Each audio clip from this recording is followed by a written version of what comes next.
අයිබෝන් කියලා පිළිගන්නවා කුස්ටෙක් සොලියුෂන් channel එකට. අද අපි කතා කරන්නේ bartender වලින් කොහොමද rules create කරන්න කියලා. මොනවද මේ rules කියලා කතා කළොත් ඇත්තටම user කෙනෙක් අතින් label එකක් print කරද්දී user අතින් label එක print කරද්දී වැරදි data input වෙන්න පුළුවන්.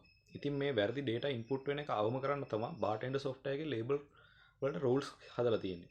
ඉතින් අපි බලමු කොහොමද මේ bartender වල rules පාවිච්චි කරන්න කියලා ඉස්සරහට.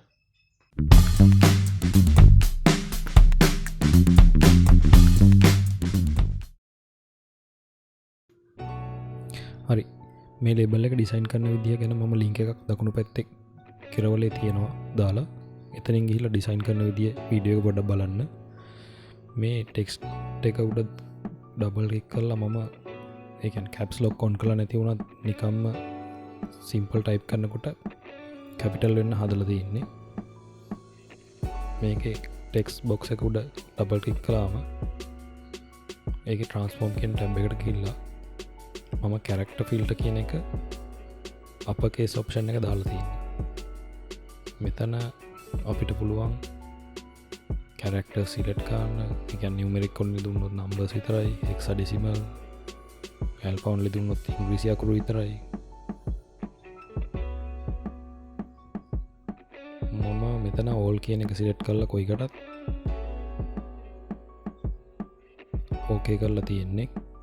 convert to uppercase දැම්මාම ඔක්කොම caps වෙන මේ කියන්නේ capital වෙනවා.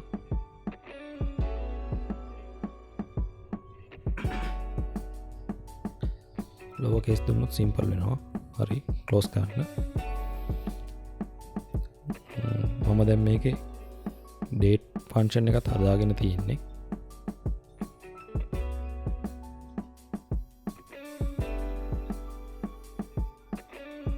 ඩේට් එක ටයිප් කරනකොට ගොඩක් අය අතින් වරදින වෙලා වැඩි. ඉතින් වැරදිලා මොකක් හරි වෙන එකක් ටයිප් වුණොත් ඒ කියන්නේ වෙන කැරක්ටර් එකක් ටයිප් වුණොත් එතන ටෙක්ස්ට් බොක්ස් එක empty වෙනවා.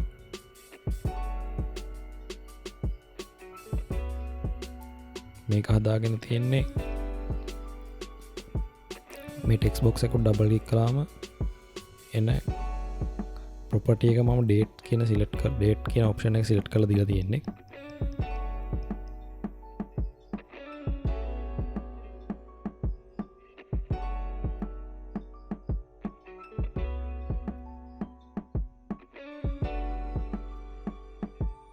හරි අපි ඊළඟට බලමු කොහොමද මේකට ටෙක්ස්ට් බොක්ස් එකකට data source name එකක් දෙන්න කියලා. ඩබල් ක්ලික් කරලා data source name කියන එකට ගිහිල්ලා මම මෙතන මම කලින් batch number කියලා නමක් දීලා තිබ්බේ. මම දැන් ඔයගලන්ට පෙන්නන්නත් එක්ක මම මෙතනට අලුත් නමක් දානවා.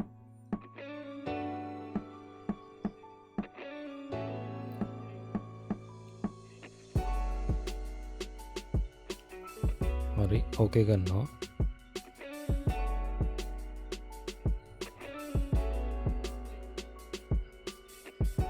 එතකොට මම මෙතන batch number එක වෙනස් කරනකොට batch number එකෙන් තමයි barcode එකට දාගෙන තියෙන්නේ.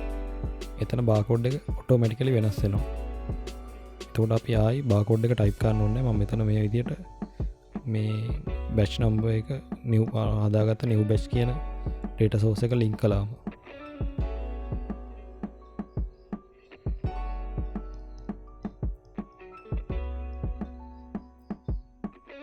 හරි ඊළඟට මම යනවා prefix and suffix කියන එකට. ඒ ඩබල් ක්ලික් කරලා transform tab එකේම අන්තිමටම තියෙන්නේ. මෙතන price එකේ මුලට රුපියල් කියලා එන්නයි. රුපියල් කියන එක මුලට දාලා ඊට පස්සේ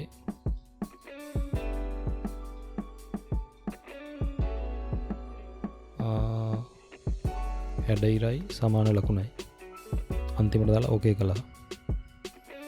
මේක ක්ලෝස් කළාම ඊට පස්සේ මෙතන වැලියු එකක් දීලා ආයි අමුතුවෙන් රුපියල් රුයන්නයි හැෂ් එක ටයිප් කරන්න ඕනේ.